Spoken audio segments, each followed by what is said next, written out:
میری مائیں اور بہنیں، رمضان کا مہینہ قریب ہے.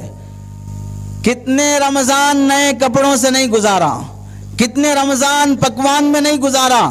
ہر رمضان پکوان کا رمضان بن گیا. نئے نئے آئٹم بنانا، یوٹیوب میں دیکھ کر چولہے کے پاس موبائل رکھ کر آدھا 1.5 گھنٹہ پکانے میں لگا دینا.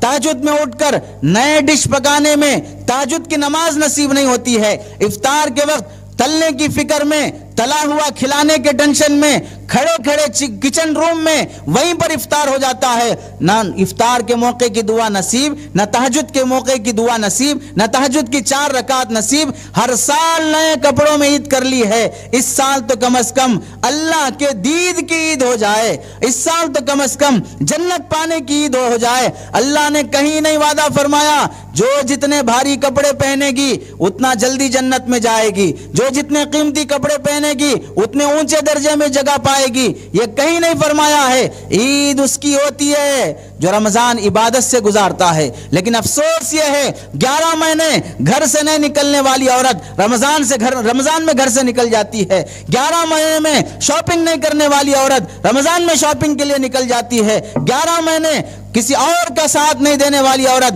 آج پڑوسیوں کے کپڑے خریدنے کے لیے بھی ساتھ جا رہی ہے. گرمی کا موسم، 14 گھنٹے کا روزہ رکھ کر کہاں ہم شاپنگ کر سکتے ہیں؟ شاپنگ کے لیے روزہ غارت کر دے گی، شاپنگ سے تھک کے آ کر تراویح غارت کر دے گی.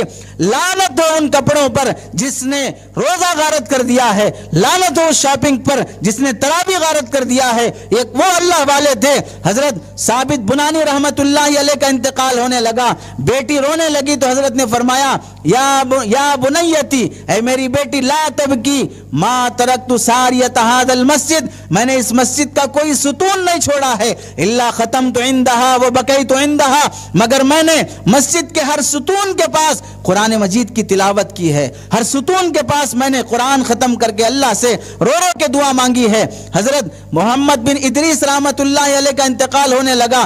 بیٹا رونے لگا تو بیٹے کو نصیحت کرتے ہوئے فرمایا بیٹا رونا نہیں، مجھے قرآن کی برکت سے امید ہے اللہ میری بخشش کر دے گا. میں نے اس کمرے میں جہاں میں نے گزارا ہے 4000 قرآن مجید ختم کیے ہیں. حضرت ابو بکر بن عیاش رحمت اللہ علیہ کا انتقال ہونے لگا. بیٹا سرہانے رونے لگا تو حضرت ابو بکر بن عیاش نے کہا بیٹا دیکھو ایک نصیحت کرتا ہوں، میرے کمرے میں کبھی گناہ نہ کرنا. میں نے اپنے کمرے میں 24000 قرآن مجید ختم کیے ہیں. یہ اللہ کے بندے تھے. رمضان کے مہینے کو قرآن کا مہینہ بنایا ہے. ہم نے رمضان کے مہینے کو پکوان کا مہینہ بنایا ہے. رمضان کے مہینے کو عبادت کے بجائے تجارت کا مہینہ بنایا ہے. ہر مسلمان رمضان میں شاپنگ کے لیے چلا جاتا ہے. اپنے سماج کو دیندار بناؤ. ابھی سے رمضان کی تیاری کر لو. رمضان کے مبارک راتیں اور مبارک دن بازاروں کے حوالے کر کے عبادتوں کو غارت نہ کرو.